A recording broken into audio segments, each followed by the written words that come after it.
आदेश आदेश आप सभी को अलग आदेश।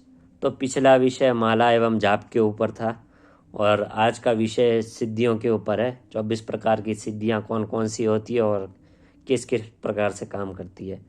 तो प्रथम सिद्धि है अणिमा सिद्धि। इच्छा मात्र से ही देह का परमाणु के समान सूक्ष्म हो जाना, अर्थात आप जैसे ही इच्छा करेंगे तो आप परमाणु के समान भी सूक्ष्म हो जाएंगे केवल इच्छा मात्र से ही। अगला है महिमा। इच्छा करते ही शरीर को विस्तृत बना लेना, यानी कि आप जितनी इच्छा करेंगे आपका शरीर उतना लंबा चौड़ा विशाल होता जाएगा। उसके बाद है गरिमा सिद्धि। हल्का होते हुए भी पर्वत के समान भूधर आकार हो जाना, यानी कि आपका वजन भले ही कितना हल्का हो, देखने में आप कितने दुबले पतले हो, लेकिन आपका वजन ऐसा हो जाएगा जैसे पर्वत होता है उसके समान, बहुत भारी भरकम। उसके बाद है लघिमा सिद्धि।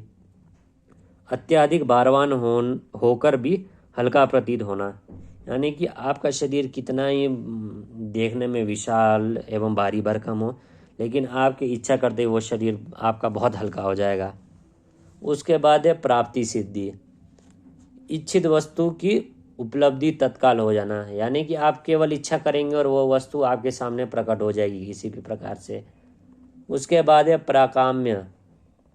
इच्छा से ही कामना पूर्ति, यानी कि जिसको कहते हैं ना कामना पूर्ति इच्छा, वो यही है प्राकाम्य सिद्धि। यानी कि आप केवल इच्छा करेंगे और वो आपका जो कामना है जिसके लिए इच्छा किया वो पूर्ण हो जाएगा।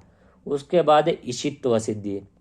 संपूर्ण भौतिक पदार्थों के निर्माण और संहार की शक्ति का होना, यानी कि आपके अंदर इस तरह की शक्ति आ जाएगी कि आप किसी भी भौतिक वस्तु को बना सकेंगे और उसका नाश कर सकेंगे। उसके बाद है वशित्व सिद्धि।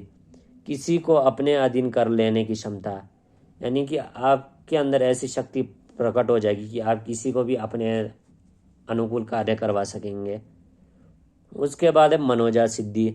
मनोनुकूल स्थान में गमनात्मक शक्ति, यानी कि आपके अंदर इस तरह की सिद्धि आ जाएगी कि आप किसी भी स्थान में गमन कर सकते जहां आपकी इच्छा हो। उसके बाद है मनोमुक्त सिद्धि। इच्छित स्थान में प्राण त्याग करना। आपने सुना होगा कुछ साधु संत ऐसे होते हैं कि जो जहाँ पर इच्छा करते हैं वहीं उनका प्राण छूट जाता है, तो उसको मनोमुक्त सिद्धि बोलते हैं। उसके बाद है अनुगामिनी सिद्धि। गर्मी सर्दी का अनुभव ना होना। अनुरागिनी सिद्धि में होता है कि आपका शरीर इस तरह से हो जाएगा, ना ठंड का असर होगा ना आपको गर्मी का असर होगा। उसके बाद है परकाया प्रवेश।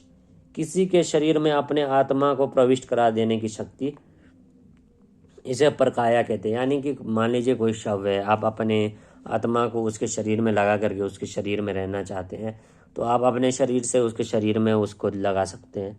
उसके बाद है सूर्य वशित्व सिद्धि। इसकी सिद्धि से सूर्य आज्ञाकारी होता है, यानी कि इससे इतनी शक्ति मिलती है कि सूर्य आपके अनुसार कार्य करेगा। उसके बाद है जल वशित्व सिद्धि। इसके द्वारा जल पर आधिपत्य रहता है, अर्थात वह जल में नहीं डूबेगा। आपने सुना होगा जैसे देवराहा बाबा थे, वो जल में नहीं डूबते थे। आप पानी के ऊपर चल सकते हैं, ये सिद्धि हो तो आपको, आप कितना भी डुबाने की कोशिश करें आप जल में नहीं डूब पाएंगे। उसके बाद है दूरदृष्टि सिद्धि।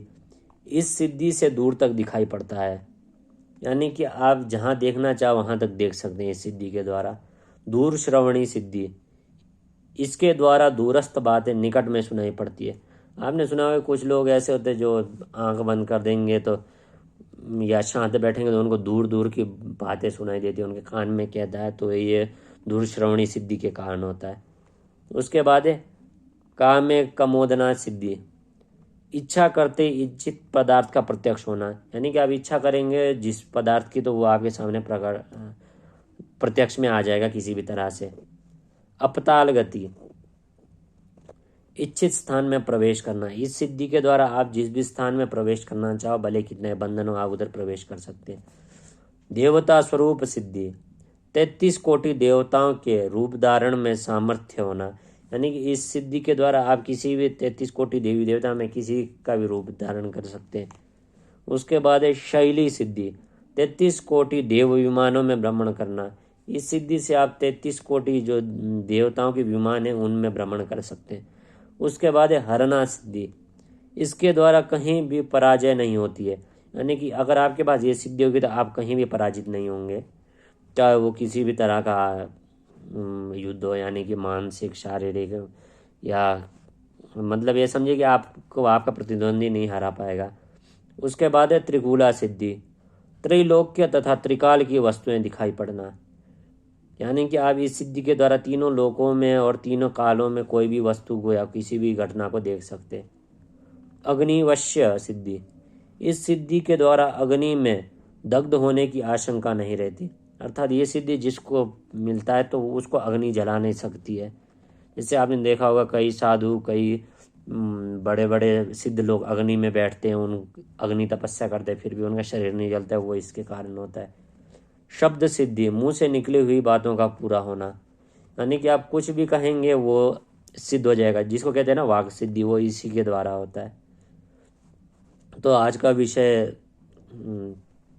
सिद्धियों के ऊपर था। आदेश आदेश, आप सभी को अलग आदेश।